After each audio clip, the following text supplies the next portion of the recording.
السلام علیکم ورحمۃ اللہ وبرکاتہ۔ ناظرین، آپ دیکھ رہے ہیں پیس ٹی وی اردو اور مجھے جعفر طیار کہتے ہیں۔ جعفر طیار آپ کے لیے خوبصورت سا پروگرام جسے اصلاح عقیدہ کہتے ہیں لے کر حاضر خدمت ہے، اور میرے ساتھ تشریف فرما ہے ابو انشا قاری خلیل الرحمان جاوید صاحب، جو ہماری رہنمائی فرما رہے ہیں عقائد کے معاملات میں۔ ناظرین، پچھلے پروگرام میں نے شیخ صاحب سے ایک سوال کیا تھا کہ اللہ تعالیٰ کی ہر جگہ موجودگی کا، جن کا جواب بھی شیخ صاحب نے ہمیں عنایت فرمایا تھا، لیکن میری تشنگی رہ گئی تھی اور میں چاہتا ہوں کہ اس کے جواب کو وہیں سے جو ہے وہ کنٹینیو کیا جائے۔ شیخ صاحب، اللہ تعالیٰ کیا ہر جگہ موجود ہے؟ اس کا ذرا پچھلے جواب کے ساتھ ملا کے مجھے اس کے تکمیل کر دیجیے۔ جزاکم اللہ الجزا، اور آپ کی عقابی نظروں نے یہ بھی بھانپ لیا کہ بات تشنا ہے۔ جزاکم اللہ احسن الجزا۔ نبی کریم صلی اللہ علیہ وسلم کی پوری تعلیمات کی روشنی میں اور قرآن مجید کی روشنی میں ہم جب دیکھتے ہیں تو اللہ رب العالمین کے بارے قرآن مجید کہتا ہے کہ ثم استوى علی العرش، اللہ رب العالمین نے جب زمین آسمان تخلیق کی تو پھر عرش پر مستوی ہو گئے۔ اسی طرح قرآن مجید کہتا ہے الرحمن علی العرش استوى، اللہ رب العالمین رحمان جو ہے وہ عرش پر مستوی ہے۔ یہ تصور خالصتاً قرآن مجید کا دیا ہوا ہے۔ پھر ہماری عملی زندگی بھی اس کا ایک بڑا ثبوت ہے۔ ان لوگوں کی عملی زندگی بھی جو لوگ کہتے ہیں کہ نہیں اللہ ہر جگہ ہے، جب انسان دعا مانگتا ہے، دعا کے لیے ہمیشہ جب ہاتھ اٹھاتا ہے، ہاتھوں کا رخ ہمیشہ بندہ دینے والے کی طرف کرتا ہے، وہ ہاتھ اوپر رکھتا ہے، اور کبھی کبھی دعا مانگتے مانگتے وہ للچائی نظروں سے اوپر دیکھنے بھی لگ جاتا ہے۔ گویا یہ بھی اس کی ایک فطری آواز ہے کہ جس سے وہ مانگ رہا ہے وہ ذات اور وہ ہستی اوپر ہے، اور اوپر والے سے مانگ رہا ہے۔ اور عام جو جملہ ہے، نان مسلم بھی اس کو استعمال کرتے ہیں، اوپر والے کی مرضی، اوپر والے کی مرضی۔ گویا یہ اللہ نے ہر بندے کے ذہن میں یہ بات ڈال دی ہے فطری طور پر کہ اللہ رب العالمین کی ذات اوپر ہے۔ پھر فرشتوں کا آنا، اوپر سے آنا، پھر واپس جانا، اوپر جانا، موت کے وقت اس کی روح کو نکال کر حدیث میں آتا ہے کہ وہ فرشتے ریشمی لباس میں، اگر اچھا آدمی ہے سبز رنگ کے ریشمی لباس میں خوشبودار اس میں لپیٹ کے، پھر وہ آسمان دنیا پر، پھر اس کے بعد دوسرے پر، پھر تیسرے پر، پھر اسی طرح اس کو اوپر لے جایا جاتا ہے۔ تو یہ سارا سسٹم اوپر ہے، سارا نظام اوپر ہے۔ رسول اکرم صلی اللہ علیہ وسلم کو معراج ہوئی تو آپ نے صراحتاً فرمایا کہ مجھے پہلے مکہ سے بیت المقدس اور پھر بیت المقدس سے اوپر آسمانوں کی طرف لے جایا گیا۔ اور یہ بھی تمام علماء اس کو تسلیم کرتے ہیں کہ موسیٰ علیہ السلام سے جب چھٹے آسمان پر آپ کی ملاقات ہوتی ہے اور آپ پوچھتے ہیں موسیٰ علیہ السلام کہ آپ کو کیا تحفہ ملا ہے، آپ فرماتے ہیں کہ اللہ نے مجھے 50 نمازوں کا گفٹ دیا ہے۔ وہ کہتے ہیں کہ میں اپنے تجربے کی روشنی میں کہہ سکتا ہوں کہ امت ایسا نہیں نبھا سکے گی، آپ اللہ رب العالمین سے اسے کم کرواؤ۔ تو فرماتے ہیں میں پھر اوپر گیا کم کروانے کے لیے، اوپر جب اللہ ہر جگہ ہے تو وہ چھٹے آسمان پر بھی ہے۔ تو جب آپ موسیٰ علیہ السلام کے پاس چھٹے آسمان پر موجود ہیں تو آپ یہ کیوں فرماتے ہیں میں پھر اوپر گیا؟ ٹھیک ہے، اوپر وہ کون سی ذات ہے اور کس کے پاس اوپر گئے ہیں؟ اور پھر آپ نے 4 چکر لگائے اور 40 نمازیں یعنی کم ہو گئیں اور 10 نمازیں رہ گئیں، اور موسیٰ علیہ السلام نے پھر ضد کر کے پھر بھی 1 چکر لگوا لیا، اور اللہ تعالیٰ نے پھر 5 نمازیں کم کر کے اور پھر 5 نمازیں کر دی۔ بلکہ بعض جو لوگ نماز نہیں پڑھتے وہ کبھی مسکراتے ہوئے کہتے ہیں یار اللہ موسیٰ علیہ السلام کا بھلا کرے، اگر تھوڑی سی ضد اور کر کے 1 چکر اور لگوا لیتے تو 2-3 بچ جاتی ہے، تو جان ہی چھوٹ جاتی، 2-3 کیا بچتی، جان ہی چھوٹ جاتی۔ تو مقصد کہنے کا یہ ہے کہ وہ چھٹے آسمان پر بھی نبی کریم صلی اللہ علیہ وسلم وہاں سے اوپر جاتے ہیں۔ اوپر کس کے پاس جاتے ہیں؟ رب العالمین کے پاس۔ تو یہ سارے شواہد اس بات کی گواہی دیتے ہیں کہ اللہ رب العالمین کی ذات اوپر ہے۔ پھر جب انسان سجدہ کرتا ہے تو سجدے کے وقت بھی اس کو جو دعا بتلائی گئی ہے سبحان ربی الاعلی، پاک ہے میرا رب جو بلند ہے، اور یہ اس وقت تصور دیا گیا جب انسان اتنا نیچے جا چکا ہے کہ اب اس سے نیچے جا ہی نہیں سکتا، کہ اپنی جبین نیاز اس نے زمین پہ اللہ کے آگے رکھ دی۔ اب یہ اللہ سے کہہ رہا ہے کہ اللہ تو دیکھ میں کتنا نیچا ہوں اور تو کتنا اونچا ہے، میں تیرے سامنے کتنا پست ہوں اور تو میرے سامنے کتنا بلند ہے۔ تو پھر اس کو یہ جو اللہ کے سامنے پستی ہے اس کو پھر عظمت کی طرف لے جاتی ہے۔ پھر وہ سجدے میں جتنا اپنے آپ کو تذلل میں ڈالتا ہے اللہ رب العالمین اس کو اتنا عروج. میں جھکتا ہوں تیرے در پر تو دنیا جان لیتی ہے، اٹھا کر سر کو سجدے سے میں سر افراز کرتا ہوں. بے شک. کیا بات ہے شیخ صاحب، یہ بھی تو ہے قرآن کریم میں کہ اللہ تعالیٰ جو ہے وہ انسان کی شہرت سے بھی قریب ہے.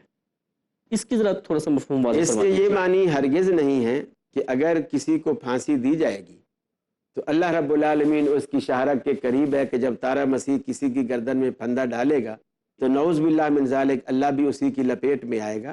یہ تصور اللہ رب العالمین کے لیے قطعاً مناسب. اللہ رب العالمین کے قریب ہونے کا مطلب یہ ہے اللہ اپنے علم کے اعتبار سے، سماعت کے اعتبار سے، بصیر ہونے کے اعتبار سے اور علیم ہونے کے اعتبار سے وہ ہر شخص، ہر چیز، ہر کائنات کے ذرے ذرے کے قریب ہے. یعنی اس کا معنی یہ ہے اللہ ہر چیز کو جان رہا ہے، ہر چیز کی سن رہا ہے، ہر چیز کو دیکھ رہا ہے اور ہر چیز پر اسے اختیار اور پاور ہے، دسترس حاصل ہے. وہ جب چاہے کسی کو الٹ دے، کسی کو پلٹ دے، یہ سب اس کے اختیار میں ہے، اس کی قدرت میں ہے. یہ بالکل ایسا ہے جیسے کوئی باپ اپنے بچے کو یہ کہہ کر جاتا ہے، جو بچہ ہوم ورک کر رہا ہے، کام کر رہا ہے اور باپ باہر کسی کام سے چلا گیا ہے 5 منٹ کے لیے، 10 منٹ کے لیے، تو بچے کو یہ دھمکی دے کے جاتا ہے کہ میں باہر جا رہا ہوں، ابھی تھوڑی دیر میں آتا ہوں، تو یہ سمجھنا میں یہیں بیٹھا ہوا ہوں. ٹھیک ہے، تو یہ سمجھنا یہ نہ سمجھ رہے کہ میں جا چکا ہوں، میں ادھر ہی ہوں. ادھر، چونکہ یہ وہ تصور ہے جو انسان کو پھر غلط کام کرنے سے بچاتا ہے. اسی لیے نبی کریم صلی اللہ علیہ وسلم نے بھی جب حضرت جبریل نے آپ سے سوال کیا کہ احسان کیا ہے تو آپ نے فرمایا ان تعبد اللہ کأنک تراہ، کہ تو اللہ کی اس طرح بندگی کرے گویا کہ تو اللہ کو دیکھ رہا ہے. اور اگر یہ ممکن نہیں تو کم از کم یہ تصور تیرے دل و دماغ میں ہونا چاہیے کہ جس کی تو بندگی کر رہا ہے وہ تجھے دیکھ رہا ہے. پہلا یہ تصور کہ تو دیکھ رہا ہے، اگر تو نہیں دیکھ پاتا تو کم از کم یہ ضرور تصور ہو کہ وہ تمہیں دیکھ رہا ہے. اس لیے کہ یہ تصور جب انسان کے دل میں پیدا ہوتا ہے کہ جس سیٹھ نے مجھے مزدوری پر لگایا ہے وہ سیٹھ سامنے کرسی ڈالے بیٹھا مجھے دیکھ رہا ہے، تو وہ کبھی بھی بلاک پہ بیٹھ کے سگریٹ پینے یا چائے پینے نہیں بیٹھے گا. وہ بھاگ بھاگ کے جو اس نے کام دیا ہے وہ اس کو کرے گا. جب یہ تصور ہوتا ہے کہ جس نے مجھے کام دیا وہ موجود نہیں تو پھر مزدور بھی حد حرام ہو جاتے ہیں اور پھر وہ دیانتداری سے کام نہیں کرتے. تو اللہ رب العالمین ہماری شہرت کے قریب ہے. ہم جب دعا کریں گے وہ سنتا ہے، ہم فریاد کریں گے اسے معلوم ہے، وہ ہماری ہر ضرورت پوری کرے گا. اسی لیے قرآن مجید میں کہا گیا اذا سألک عبادی انی فانی قریب، میرے بندے جب آپ سے میرے بارے میں پوچھیں انہیں بتا دینا کہ فانی قریب، میں ان کے قریب ہوں.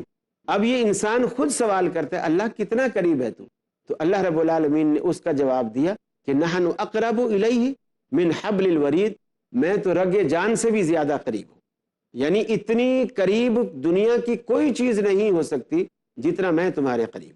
تو اس کا یہ تصور کہ میری قدرت، میرا ساتھ، میری رحمت، میری شفقت، میری مہربانی وہ سب تمہارے شامل حال ہے. اس کا معنی یہ ہرگز نہیں ہے کہ اللہ کی ذات ہمارے پاس ہے. اچھا شیخ صاحب، جیسا آپ نے فرمایا کہ اللہ تعالیٰ کی ذات جو ہے عرش پہ مستوی ہے اور اپنی قدرت کاملہ سے، السمیع ہونے کے ناطے سے سننے والا، بصیر ہونے کے ناطے سے جو ہے وہ دیکھنے والا ہے، قدرت کاملہ سے انسان کی شہرت سے بھی زیادہ قریب ہے. تو پھر یہ عقیدہ بھی ایک سننے میں آیا جب ہماری بات توحید کی ہو رہی ہے، وحدت الوجود، یہ کیا چیز ہے؟ یہ ایک ایسا تصور ہے جو اسلام نے نہیں دیا ہے. یہ اہل تصوف کے ہاں سے یہ تصور آیا ہے. ان کے ہاں یہ ہے کہ ساری کائنات کا ایک ہی وجود ہے، نعوذ باللہ من ذالک. خدا بذات خود اکیلا کوئی چیز نہیں ہے، یہ ساری کائنات ملاؤ گے تو خدا بنے گا. اس کو آپ یوں سمجھے مثال سے، جو وہ لوگ اپنی کتب میں مثالیں دیتے ہیں وہ میں آپ کو تھوڑا تاکہ اس سے بات کی وضاحت ہو جائے. وہ یہ کہتے ہیں جیسے مثال کے طور پر ایک سائیکل ہے، اس کا آپ ہینڈل کھول کے دیوار پہ لٹکا دیں، اس کا ویل کھول کے دیوار پہ لٹکا دیں، اس کا پیڈل کھول دیں، تارے نکال دیں، ٹائر نکال دیں، ٹیوب نکال دیں، گڈی نکال دیں، بیچ کا فریم نکال دیں اور کیلیں لگا کے ساری چیزیں الگ الگ لٹکا دیں اور پھر کسی سے پوچھیں ہاتھ لگا کے کہ یہ کیا ہے، وہ کہے گا یہ گدی ہے، یہ ہینڈل ہے اور یہ فریم ہے، یہ تار ہے، یہ ویل ہے، یہ ٹائر ہے، یہ ٹیوب ہے. تو سائیکل کدھر گیا؟ ہم نے تو کوئی چیز چھپائی نہیں ہے، ساری چیز لگی ہوئی ہے. سائیکل کہاں ہے؟ سائیکل کہاں ہے؟ جی، تو سائیکل تو نہیں ہے. اب جب ساری چیزیں جہاں جہاں لگنی ہیں اگر وہاں وہاں لگا کے آپ سائیکل کو پھر اسٹینڈ پر کھڑا کر دیں تو پھر کسی چھوٹے بچے سے بھی پوچھیں بیٹا بتاؤ یہ کیا کھڑا ہے، تو وہ کہے گا سائیکل ہے۔ تو وہ یہ اس طرح کی مثالیں دے کر کہتے ہیں کہ اللہ رب العالمین بذات، چونکہ وہ اللہ کے وجود کے ہی قائل نہیں ہے، اللہ رب العالمین کے سرے سے یہ ساری کائنات مل کر، وہ کہتے ہیں پھولوں میں ہے تو خوشبو کی شکل میں ہے، کسی خاتون کے اندر ہے تو حسن کی شکل میں ہے، اس طرح کسی اور جگہ پر ہے تو کسی اچھائی کی شکل میں ہے۔ جس طرح صوفی تبسم کی کچھ اشعار میرے ذہن میں آ رہے ہیں، وہ غالباً کچھ اس طرح ہے کہ چاند تاروں میں تو، مرغزاروں میں تو ہے خدایا، کس نے تیری حقیقت کو پایا، تو نے پتھر سے دریا بہائے، تو نے خاک سے بیل بیوٹے اگائے، گل میں بھی مثل بو چھپ کے بیٹھا جو تو ہے خدایا، کس نے تیری حقیقت کو پایا۔ تو یعنی اس کے کہنے کا مقصد یہ ہے کہ یہ کوئی چیز نہیں ہے، کہیں وہ مہک بن کے نظر آ رہا ہے، کہیں حسن بن کے نظر آ رہا ہے، کہیں روشنی بن کے نظر آ رہا ہے، کہیں ستاروں میں چمک بن کے نظر آ رہا ہے، وہ بذات خود کچھ نہیں ہے۔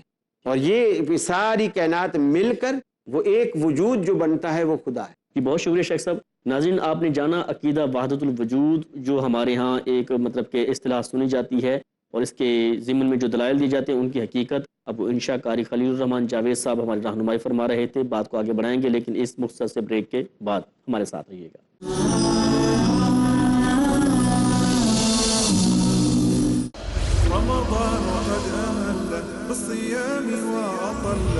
السلام علیکم ورحمۃ اللہ۔ میں محمد اشفاق سلفی رمضان المبارک کی آمد پر جملہ ناظرین پیس ٹی وی کو ہدیہ تبریک و تہنیت پیش کرتا ہوں۔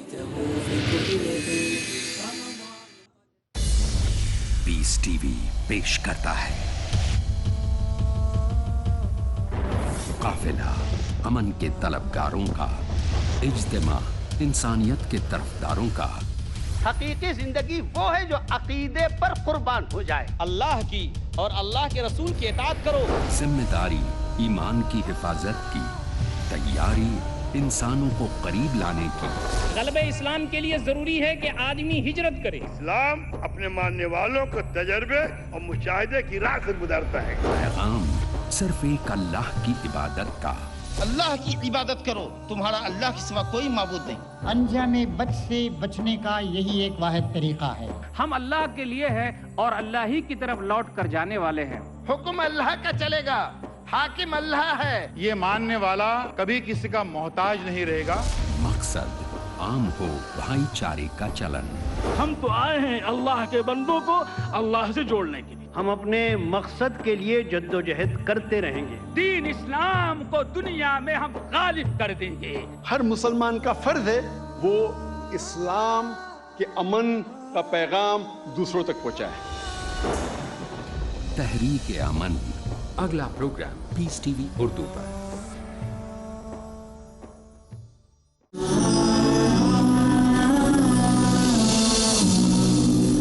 السلام علیکم ورحمۃ اللہ وبرکاتہ۔ پروگرام میں ایک مرتبہ پھر آپ کو خوش آمدید کہتا ہوں۔ اصلاح عقیدہ پہ مبنی آپ ہمارا پروگرام دیکھ رہے ہیں اور دینی رہنمائی فرما رہے ہیں ابو انشا قاری خلیل الرحمان جاوید صاحب۔ جناب کا بہت بہت شکریہ۔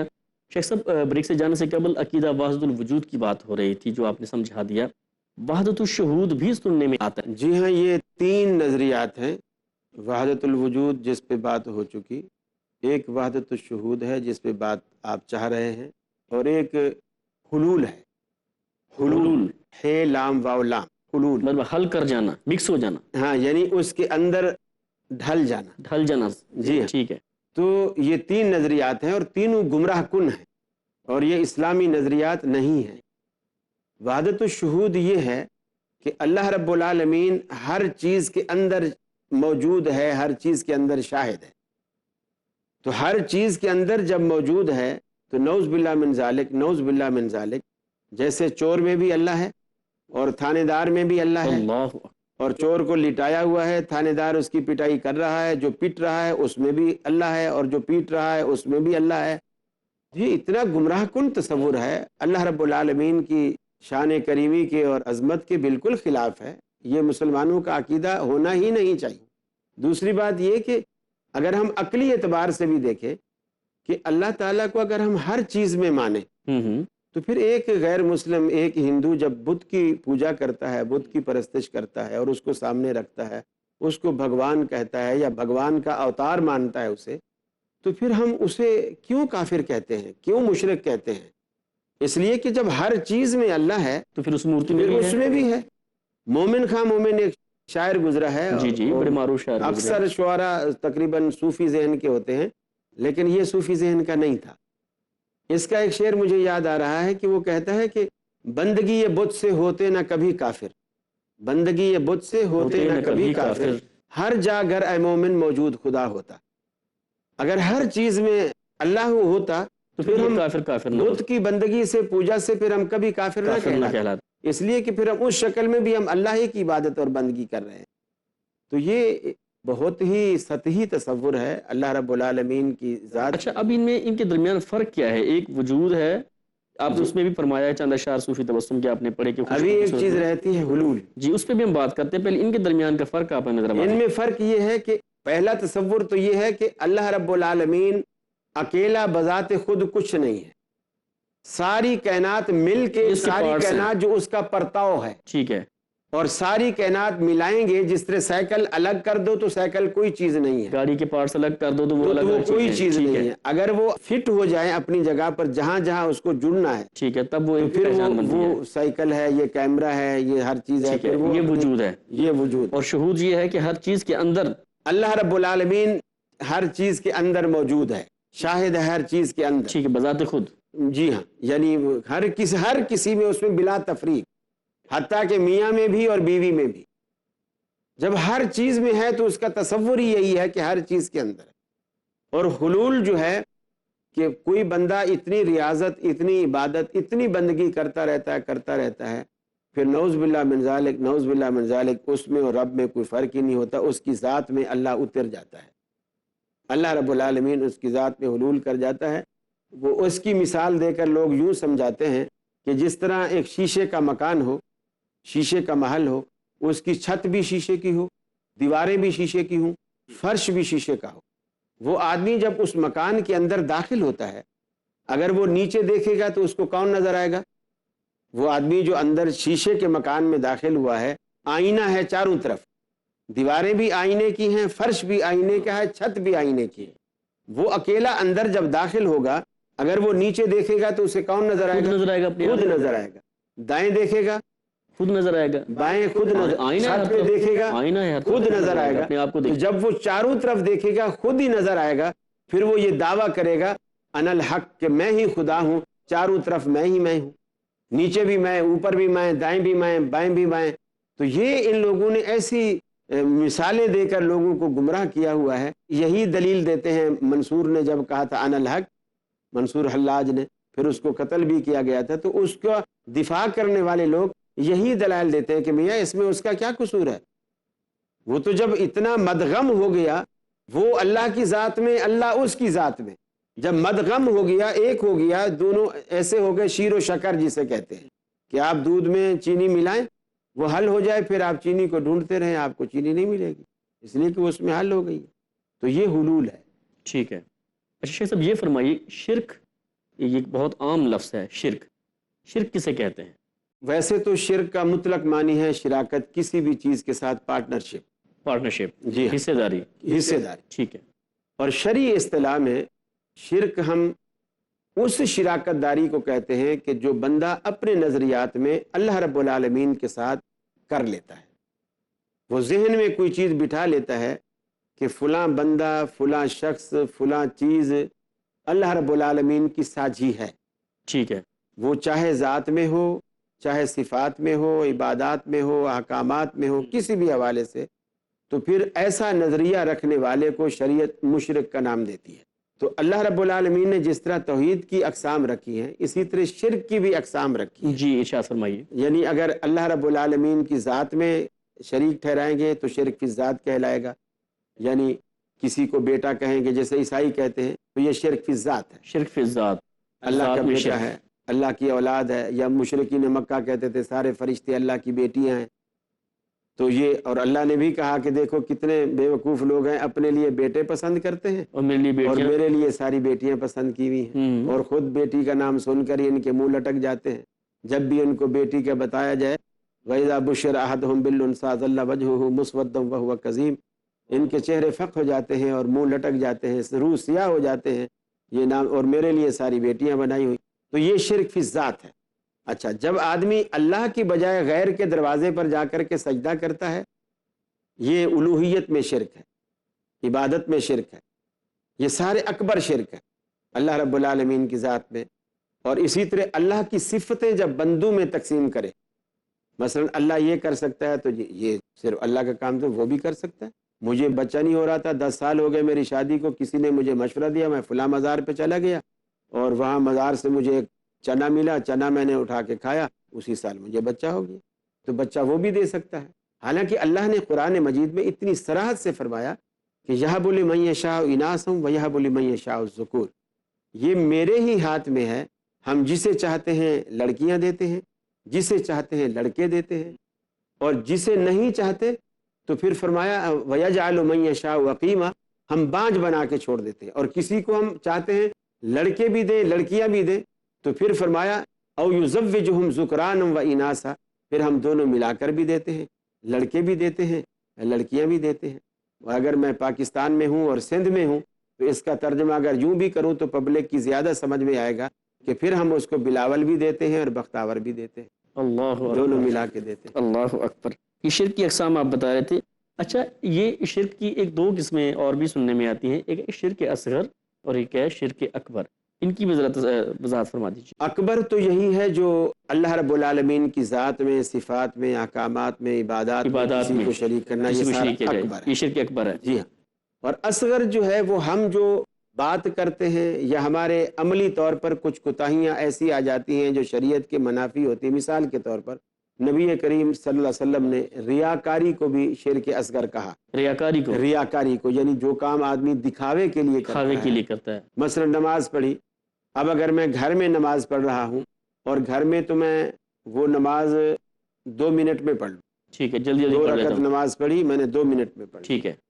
اب جب میں پبلک پلیس پہ آ کے نماز پڑھ رہا ہوں، مسجد میں پڑھ رہا ہوں، لوگوں کے سامنے پڑھ رہا ہوں اور مجھے پتہ ہے کہ پبلک مجھے دیکھ رہی ہے، تو اب میں 2 منٹ کا قیام کر رہا ہوں، 2 منٹ کا رکوع کر رہا ہوں، 2 منٹ کا سجدہ کر رہا ہوں، اور اس طرح اتنے ٹھہر ٹھہر کے کہ لوگ دیکھ رہے کیا بات ہے، کیا نماز ہے، اور مجھے اس چیز کا پتہ ہے کہ لوگ مجھے دیکھ رہے ہیں، تو تنہائی میں میری حالت کچھ اور ہوتی ہے اور پبلک کے سامنے کچھ اور ہوتی ہے، تو وہ پھر مقصد یعنی اس نے وہ کام اللہ کے لیے نہیں کیا، لوگوں کو دکھانے کے لیے، اسے ریاکاری کہیں گے۔ جی ہاں۔ اب چونکہ اس کی اس نماز کا مقصد لوگوں کو خوش کرنا تھا تو اللہ رب العالمین کو یہ بات پسند نہیں آئی کہ یہ کام تو اس نے میرے لیے کرنا تھا اور کیا اس نے لوگوں کے لیے، یا اپنی ذات کو بڑا دکھانے کے لیے کہ میں اتنا بڑا نمازی ہوں۔ اور اسی طرح مجاہد اگر کوئی لڑے اس لیے کہ لوگ مجھے مجاہد کہیں، بہادر سمجھیں، کوئی زکوٰۃ دینے والا اس لیے زکوٰۃ دے لوگوں کو کہ لوگ مجھے سخی سمجھے، حاتم طائی کا بیٹا سمجھے، اس طرح اگر وہ کوئی تصور لے کر کے ایسا کرتا ہے تو یہ سب ریاکاری میں آتا ہے۔ اچھا، اسی طرح علماء نے ان باتوں کو بھی شرک اصغر کے دائرے میں رکھا ہے جو باتیں ہماری باتوں میں ایسی پیدا ہو جاتی ہیں۔ مثال کے طور پر ہم کبھی یوں جملے منہ سے نکالتے ہیں جو نہیں نکالنے چاہیے کہ یار رات میں نے چنے کی دال کھائی اور مجھے ساری رات پیٹ میں درد رہا، یہ چنے کی دال کی وجہ سے پیٹ میں درد ہو گئی۔ حالانکہ وہ جو درد ہے وہ درد چنے کی دال نہیں کر رہی، بیماری اور شفا دونوں کس کے ہاتھ میں ہیں؟ اللہ کے ہاتھ میں ہے۔ اب میں نے یہ قدرت دال کو دے دی، اچھا پھر میں ٹھیک ہو گیا، کسی نے پوچھا بھی تم کیسے ٹھیک ہو گئے؟ یار مجھے ایک دوست نے بتایا تھا، وہ فلانی گلی میں ڈاکٹر نہیں رہتے، فلانے حکیم صاحب رہتے، ان کے پاس ایسی پڑیا ہے، پڑیا اندر درد باہر۔ اب میرے ذہن میں یہ بات بیٹھ گئی کہ وہ درد دور کرنے والی چیز جو ہے وہ حکیم کے پاس وہ پڑیا ہے، یعنی وہاں پھر ہمارا وہ اللہ پر جو توکل اور ایمان ہے وہ اس وقت وہ کمزور ہو جاتا ہے۔ اچھا، اب ہم یہ بے خیالی میں ایسا کہہ رہے ہوتے ہیں، اگر اس وقت بھی کوئی ٹوک کے ہم سے یوں پوچھے کہ پڑیا نے درد دور کیا یا اللہ نے کیا، پھر وہ سیدھا ہو جاتا ہے، وہ کہتا ہے نہیں درد تو اللہ نے دور کیا لیکن سبب اللہ نے پڑیا کو بنایا۔ تو ہم بے دہانی میں، بے خیالی میں ایسے جملے کہہ دیتے ہیں۔ بعض علماء نے ایسے جملوں کو بھی شرک اصغر کے اندر رکھا ہے۔ بہت بہت شکریہ شیخ صاحب آپ کا۔ ناظرین، یہ تھا ہمارا آج کا پروگرام اصلاح عقیدہ۔ آپ نے اس پروگرام میں کافی ساری جو عقائد ہیں ان کی درستی شیخ صاحب ہماری فرما رہے تھے، اپنے ملاحظہ کیے۔ انشاءاللہ ملیں گے اگلے پروگرام میں۔ شیخ صاحب کا شکریہ ادا کرنے کے بعد آپ سے اجازت چاہتا ہوں۔ جعفر طیار کو اگلے پروگرام تک کے لیے اجازت دیجیے۔ السلام علیکم ورحمۃ اللہ وبرکاتہ.